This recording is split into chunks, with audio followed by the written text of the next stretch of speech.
हर हर महादेव सभी को। जय संतोषी माँ।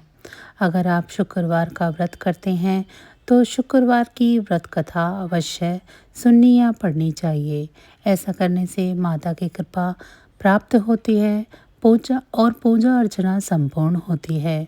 इस वीडियो में हम आपको संपूर्ण व्रत कथा के बारे में बता रहे हैं। आइए जानते हैं शुक्रवार की व्रत कथा के बारे में।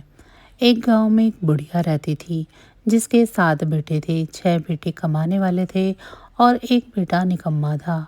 बुढ़िया माँ 6 पुत्रों का झूठा 7वें पुत्र को देती। 7वां पुत्र एक दिन अपनी पत्नी से बोला, देखो मेरी माता का मुझ पर कितना प्रेम है।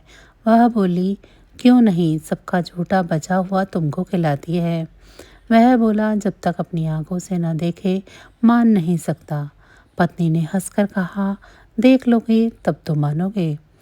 कुछ दिन बाद एक बड़ा त्योहार आया।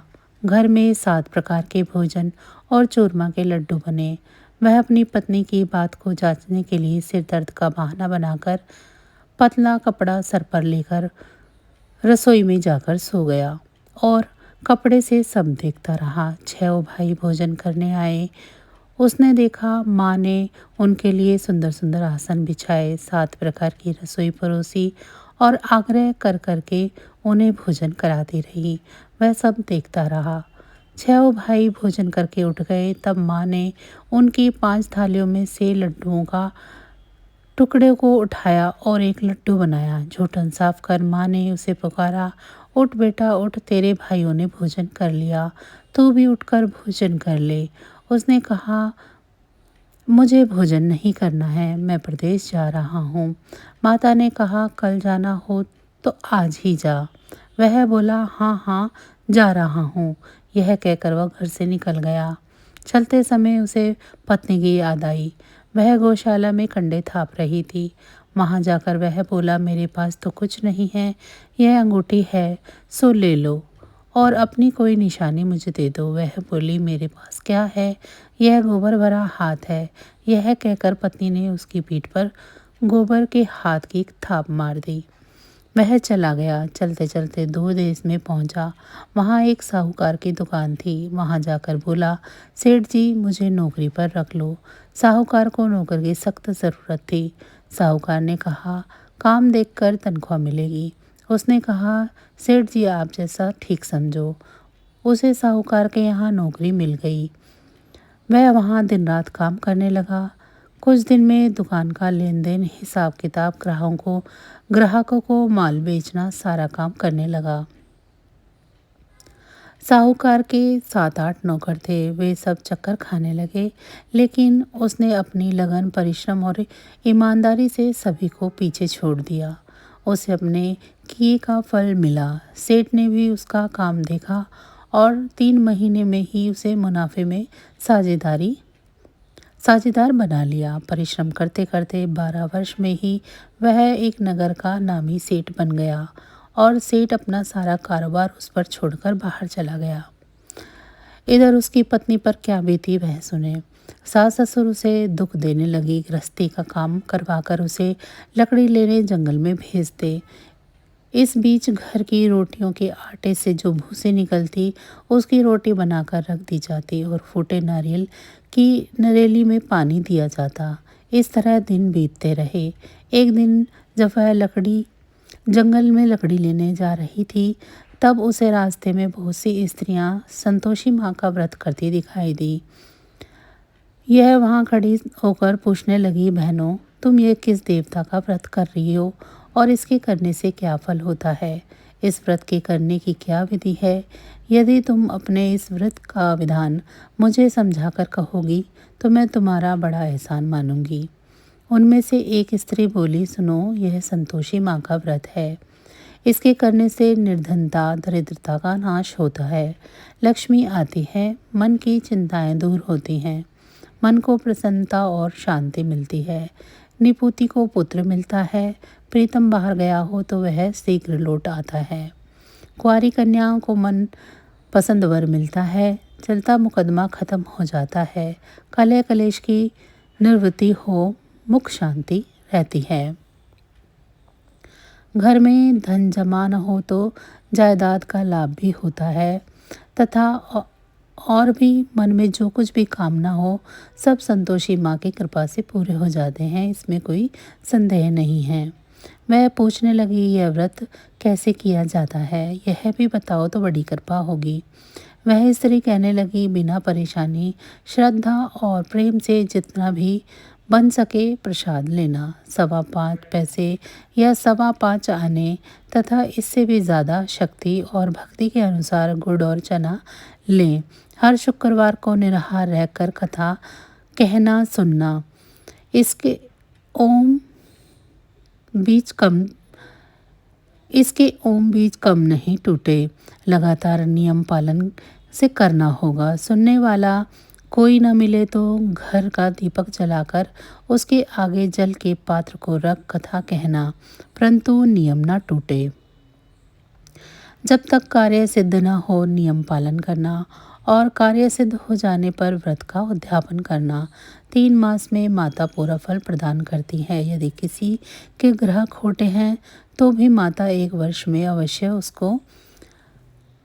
उनको अनुकूल करती है।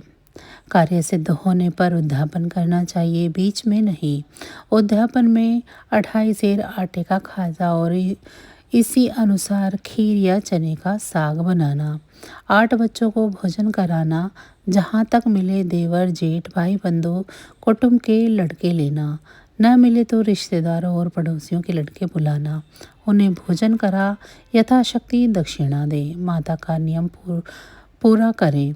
ध्यान रखना उस दिन घर में कोई भी खटाई ना खाए। यह सुन वह वहाँ से चल दी। रास्ते में लकड़ी का बोझ को बेच दिया और उन पैसों से गुड़ चना ले माता के व्रत की तैयारी करने लगी। रास्ते में संतोषी माँ के मंदिर में जा माता के चरणों में लौटने लगी। विनती करने लगी, माँ मैं दीन हूँ, निपट मूर्ख हूँ, व्रत के नियम कुछ नहीं जानते हूँ, मैं बहुत दुखी हूँ। हे माता मेरा दुख दूर करो, मैं तेरी शरण में हूँ। माता को दया आई। एक शुक्रवार बीता था कि दूसरे शुक्रवार को ही उसके पति का पत्र आया और तीसरे शुक्रवार को उसका भेजा हुआ पैसा आ पहुंचा। यह देखकर जेठानी मुंह सिकोड़ने लगी। इतने दिनों बाद इतना पैसा आया, इसमें क्या बड़ाई है। लड़के ताने देने लगे। काकी के पास अब पत्र आने लगे, रुपया आने लगा। अब तो काकी की खातिर बढ़ेगी, अब तो काकी बुलाने पर भी नहीं भूलेगी। बेचारी सरलता से कहती, भैया पत्र आए, रुपया आए तो हम सबके लिए अच्छा है। ऐसा कहकर आंखों में आंसू भरकर संतोषी माँ के मंदिर में जा पहुंची। वहाँ मातेश्वरी के चरणों में गिरकर रोने लगी। माँ मैंने तुमसे पैसा नहीं मांगा, मुझे पैसे की क्या काम, मुझे तो अपना सुहाग से काम है, मैं तो अपने स्वामी के दर्शन और सेवा मांगती हूँ।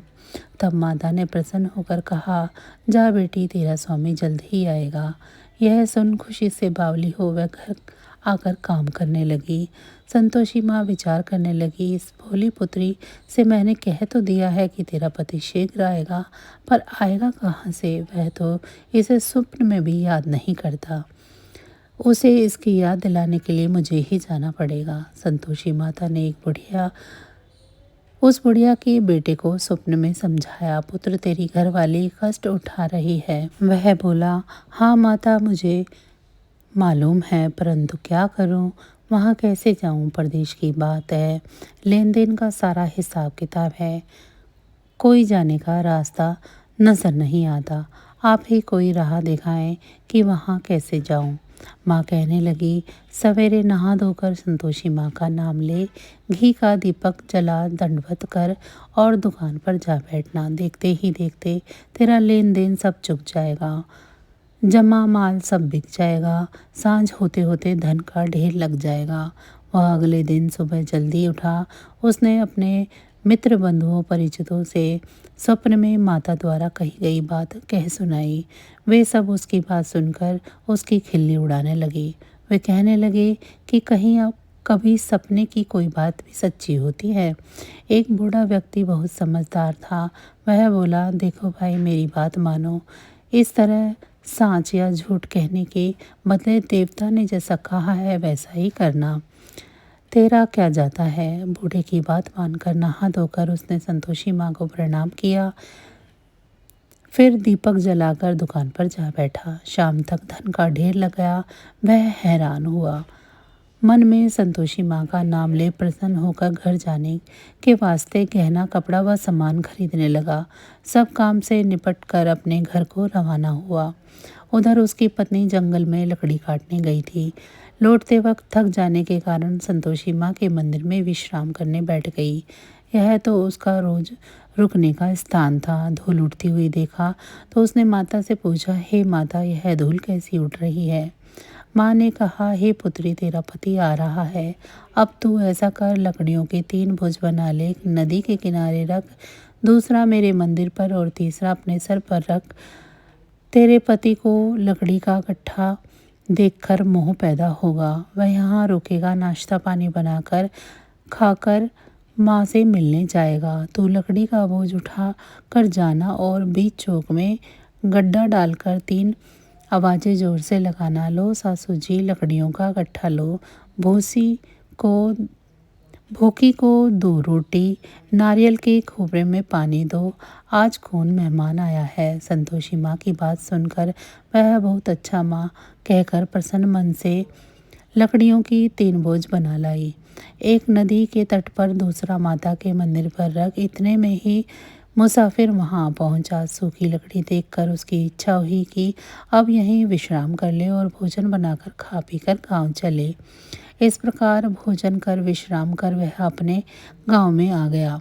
उसी समय बहू सिर पर लकड़ी का गट्ठा लिए आई। उसने गट्ठे को आंगन में डाला, जोर से 3 आवाज़ दी। लो सासू जी, लकड़ी का गट्ठा लो, भूसे की रोटी दो, नारियल के खोपर में पानी दो। आज कौन मेहमान आया है। यह सुनकर सास ने अपने दिए हुए कष्टों को भुलाने के लिए कहा, बहू तू ऐसा क्यों कहती है, तेरा मालिक ही आया है।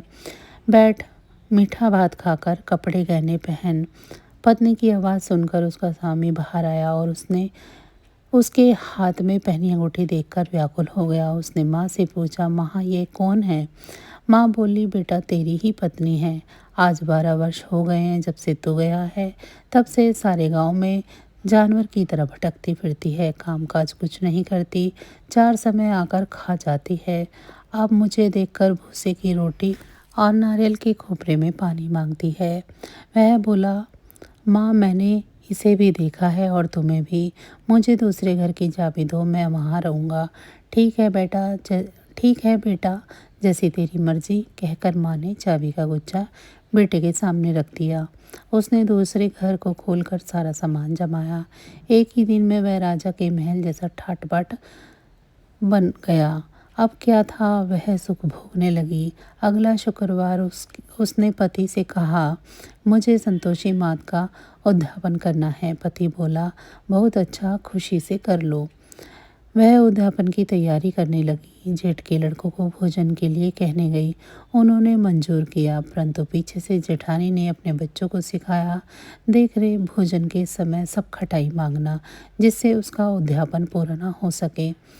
लड़के भोजन करने आए, खीर पेट भर खाई, परंतु बाद में आते समय ही कहने लगे, हमें कुछ खटाई खाने को दो, खीर खाना हमें नहीं भाता, देखकर अरुचि होती है। लड़के उठ खड़े हुए, बोले, पैसे लाओ। भोली बहू कुछ न जानती थी, उसने उन्हें पैसे दे दिए। लड़कों ने बाजार जाकर उन पैसों से इमली खरीदी और खाई। यह देखकर बहू पर माता जी का कोप हुआ। राजा के दूत उसके पति को पकड़कर ले गए। अब सब मालूम हो जाएगा जब जेल की रोटी खाएगा। बहू से यह वचन सहन नहीं हुए। वह संतोषी माता के मंदिर में गई और कहने लगी, माता तुमने यह क्या किया, हंसकर क्यों रुलाने लगी। माता बोली, पुत्री तूने मेरा व्रत भंग किया है, इतनी जल्दी सब बातें भुला दी। वह बोली, माता भूली तो नहीं हूँ, ना कुछ अपराध किया है, मुझे तो लड़कों ने भूल में डाल दिया, मुझे क्षमा करो माँ। बोली, ऐसी भूल भी कहीं होती है। यह वह बोली, अब कोई भूल नहीं होगी। अब बताओ मेरे पति कैसे आएंगे? माँ बोली, पुत्री जा, तेरे पति तुझे रास्ते में ही आता मिलेगा। वह मंदिर से निकलकर बाहर गई तो रास्ते में उसे अपना पति आता हुआ दिखाई दिया। उसने पूछा, कहाँ गए थे? वह बोला, इतना धन जो कमाया है उसका कर राजा ने मांगा था, वह भरने गया था। वह प्रसन्न होकर बोली, भला हुआ, अब घर चलो। फिर अगला शुक्रवार आया। वह बोली, मुझे माता का उद्यापन करना है। पति ने कहा, ठीक है करो। फिर जेठ के लड़कों को भोजन के लिए कहने गई। जेठानी ने लड़कों को सिखाया कि तुम पहले ही खटाई मांगना। लड़के भोजन करने बैठे, लेकिन भोजन करने से पहले ही कहने लगे, हमें खीर पूरी नहीं भाती, जी बिगड़ता है, कुछ खटाई खाने को दो। वह बोली, खटाई खाने को नहीं मिलेगी, खाना हो तो खाओ। उनके उठकर चले जाने पर उसने ब्राह्मणों के लड़कों को बुलाकर भोजन करवाया। दक्षिणा की जगह उन्हें एक एक फल दिया। इससे संतोषी माँ प्रसन्न हो गई। माता की कृपा से 9 बाद उसको एक चंद्रमा के समान एक पुत्र की प्राप्ति हुई। पुत्र को लेकर वह प्रतिदिन संतोषी माँ के मंदिर में जाने लगी। माँ ने सोचा कि यह रोज आती है, आज क्यों न मैं इसके घर चलूं, इसका आसरा देखूं तो सही। यह विचार कर माता ने भयानक रूप बनाया। गुड़ और चने से मुख सना, ऊपर से मुंड के समान होठ, उस पर मक्खियाँ भिनभिना रही थी। दहलीज पर पैर रखते ही उसकी सास चिल्लाई, देख रे कोई चुड़ैल डाकनी आई है, आ रही है, लड़कों इसे भगाओ, नहीं तो ये सबको खा जाएगी। बहू रोशनदान से देख रही थी। वह प्रसन्न हो उठी। आज मेरी माता मेरे घर आई है, यह कहकर दूध पीते बच्चे को गोद से उतार दिया। इस पर उसकी सास क्रोध में भरकर बोली, अरे इसे देखकर कैसे उतावली हुई है, जो बच्चे को भी पटक दिया। इतने में माँ के प्रताप से जहाँ देखो वहाँ ही लड़के नजर आने लगे। यह बोली, माँ जी मैं जिनका व्रत करती हूँ यह वही संतोषी माँ है। इतना कहकर उसने झट से घर के सारे किवाड़ खोल दिए। सबने माता के चरण पकड़ लिए और विनती कर कहने लगी, हे माता, हम मूर्ख हैं, अज्ञानी हैं, तुम्हारे व्रत की विधि हम नहीं जानते, तुम्हारा व्रत भंग कर हमने बड़ा ही अपराध किया है। हे माता, आप हमारे अपराधों को क्षमा करो। इस प्रकार बार बार कहने पर संतोषी माता प्रसन्न हुई।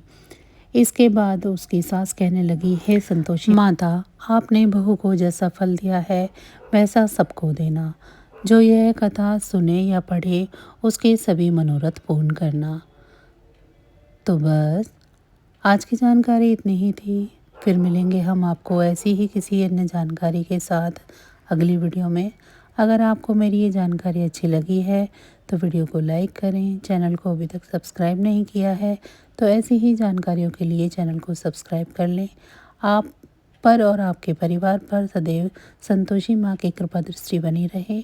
आप सभी का बहुत बहुत धन्यवाद। जय संतोषी माँ।